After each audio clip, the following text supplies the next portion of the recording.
안녕하세요, 김성규입니다. 또 이렇게 오랜만에 찾아뵙습니다. 그냥 한다는데도 이렇게 약간 뒤에 이런 것도 준비를 해가지고 조금 더 나은 분위기에서 진행하게 됐는데요. 오늘 주제는 이런 얘기 굉장히 많이 들어봤는데 사람이 어떻게 죄를 안 짓고 살 수 있나요? 이거 되게 궁금해 할 수 있는 부분이고요.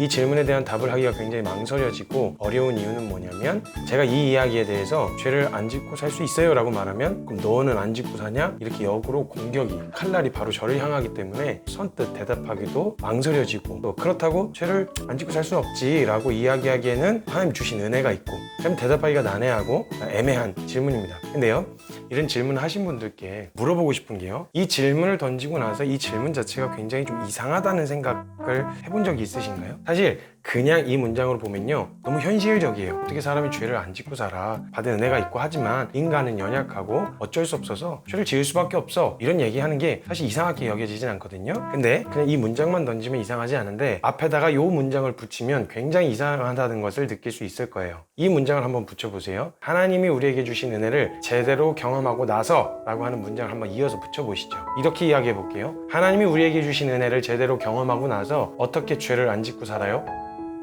전혀 생뚱맞은 이야기 같죠? 은혜를 제대로 경험하고 나서 어떻게 죄를 안 짓고 살아요? 어울리지 않는단 말이죠. 그 은혜를 경험하고 나서 뒤에 가장 잘 어울릴 수 있는 말이 뭐냐면요, 어떻게 죄를 안 짓고 살아요가 아니라 은혜를 경험하고 나서 어떻게 죄를 짓고 살아요? 라는 말이 원래 더 잘 어울립니다. 은혜를 제대로 경험했다면 어떻게 죄를 다시 짓고 살 수 있나요? 라는 말이 원래 정상적인 질문이에요. 혹여라도 내 연약함을 발견했고 내가 넘어졌더라도 물어야 될 질문은 어떻게 내가 이런 은혜를 알았는데 왜 또 그 자리에 넘어졌죠? 왜 그 자리에 엎어졌죠? 이걸 이상히 여기는 질문이 되어야 한다는 거예요. 이 말은요, 유혹을 받지 않을 거란 말도 아니고요, 넘어지지 않을 거란 말도 아니에요. 죄의 유혹이 없어서 앞으로도 그냥 편안하게 죄를 안 짓고 사는 게 당연한 삶처럼 그렇게 살게 될 수 있을 거란 말은 아니에요. 유혹이요, 이전에 그냥 생각 없이 살았을 때보다 더 거세게 몰아칠 거고 더 쉽지 않은 공격들이 밀려올 거예요. 오는데 그 유혹과 공격 앞에서 우리의 고백과 삶의 방향성을 말하는 겁니다. 만약 우리가 은혜를 입었다면 어떻게 죄를 안 짓고 사느냐 라는 이 질문조차 하기가 사실은 망설여져야 돼요. 만약 우리가 은혜를 제대로 경험했다면요. 가령 이런 거예요. 술을 진탕 마신 사람이 있었어요. 그래서 간이 완전히 망가졌죠. 근데 이 간이 망가진 사람이 기적적으로 이식자가 나타나서 간 이식을 받게 됐어요. 그리고 그 가족을 잃은, 장기 이식을 하게 된 가족들 앞에 만나게 되어졌다고 한번 생각해 보세요. 근데 여전히 간 이식을 받고도 술이 먹고 싶은 욕구는 사라지지 않았을 거 아니에요. 그걸로 아프긴 아팠지만 이것 때문에 술이 먹고 싶은 욕구나 이런 게 사라진 게 아니라는 거죠. 그럼 술이 먹고 싶은 욕구와 유혹이 찾아 들어올 수는 있어요. 근데 그렇다고 해서 그 가족들 앞에서 말이라도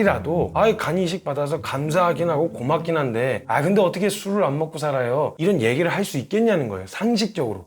만약 양심이 있는 사람이라면 그 앞에서 어떻게 술을 안 먹고 살아요? 이런 말이 아니라 제가 어떻게 살게 됐는데요, 제 두 번째 인생이 시작됐는데 제가 어떻게 술을 입에 댈 수 있겠어요? 저 술 다시는 안 마셔요. 말이라도 그렇게 할 것이고, 또 삶의 방향성이 그래, 두 번 얻은 생명인데 어떻게 살게 된 건데 다신 그걸 입에 댈 수 없지, 이런 삶의 방향성을 갖게 되어지지 않겠냐는 거예요. 유혹이 없진 않지만 그 앞에서 양심이 있다면 어떻게 그런 이야기를 할 수 있겠냐는 거죠. 또 다른 예를 한번 들어볼게요. 여러분이 만약 너무 사랑하는 사람과 결혼을 했다고 생각해 보시죠. 그런데 결혼 생활 가운데서 때론 여러 가지 이유가 있을 수 있고 다툼이 있을 수 있어요. 근데 그런 상황 가운데서 다른 이성이 눈에 들어오고 이성에 향해서 그런 느껴서는 안 될 그런 이성적인 감정을 느꼈다고 한번 생각을 해보시죠. 결혼을 했다고 해서 그 감정이 다 사그러드는 거 아니에요. 결혼이 그걸 지켜주지 않는단 말이죠. 그러니까 불륜이라든지 이런 문제가 생기잖아요. 유혹도 받을 수 있고요, 결혼을 했는데도 공격이 될 수도 있어요. 근데 그때 그런 유혹이 찾아 들어왔을 때 사랑하는 아내 혹은 남편을 앞에 두고 야, 어떻게 한 여자만 보고 사냐, 어떻게 한 남자만 보고 살아,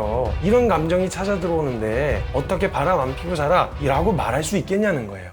어떻게 이런 얘기를 할 수 있겠냐는 거죠. 그 유혹 앞에서 아니지, 난 결코 그럴 수 없지, 그러면 안 되지, 유혹이 안 찾아 들어오는 게 아니고 공격을 안 받는 건 아니지만 그 공격 앞에서 우리의 삶의 태도가 아니지, 이러면 안 되지, 난 결혼했지, 유부남이지, 지켜야 할 가정이 있지, 난 이래서는 안 되지 라고 하는 삶의 방향성과 태도를 갖게 된다는 거예요. 근데 너무나도 쉽게 그 앞에서 어떻게 한 여자만 보고 살아, 에이 어떻게 술을 안 먹고 살아요, 에이 그 은혜를 받았는데 그 은혜를 경험했는데 어떻게 죄를 안 짓고 살아요? 라고 하는 나아가는 태도가 과연 정말 은혜 입은 사람에게서, 그 은혜를 경험한 사람에게서 나올 수 있는 고백이냐는 거예요. 우리의 신앙생활에서도 마찬가지의 태도가 나타나야 한다는 거죠. 어떻게 죄를 안 짓고 살아? 라고 하는 자신이 하고 싶은 걸 내가 하고 싶고 원하는 대로 하려는 그 마음을 합리화시키기 위해서 그 던진 그 가벼운 말 있잖아요. 그 가벼운 말이 우리가 받은 은혜를 너무 가볍게 만든 거예요. 은혜를 받은 사람이면 아니지, 그러면 안 되지, 우리 그러면 안 되지, 우리가 어떤 사랑 받았어, 우리가 어떤 은혜 받았어, 이런 태도로 함께 서려고 하는 이런 삶의 방향성을 가져야 하는 게 정말 은혜 받은 사람에게 합당한 태도가 아니겠냐는 거예요. 사도 바울도 이렇게 이야기해요. 그러므로 우리가 은혜를 더하게 하려고 죄에 거하게 했느냐? 그럴 수 없느니라. 죄에 대하여 죽은 우리가 어찌 더 그 가운데 살리오. 사람들은 넘어지지 않는 사람을, 그런 거룩하고 신령한 사람을 보고 싶은 게 아니라 정말 그 유혹과 공격 앞에서 어떻게 이 은혜를 붙들기 위해, 이 은혜 안에 거하기 위해 처절하게 몸부림치고 치열하게 싸워가는 그 삶을 보면서 그 삶을 따라가고자, 함께 이 삶을 살고자 하는 저는 소망감이 생길 거라고 저는 믿어요. 치열하겠지만 은혜를 은혜답게 여기는, 은혜의 가치를 훼손시키지 않고 가볍게 여기지 않는 가장 합당한 태도, 사도 바울이 고백했던 것처럼 그럴 수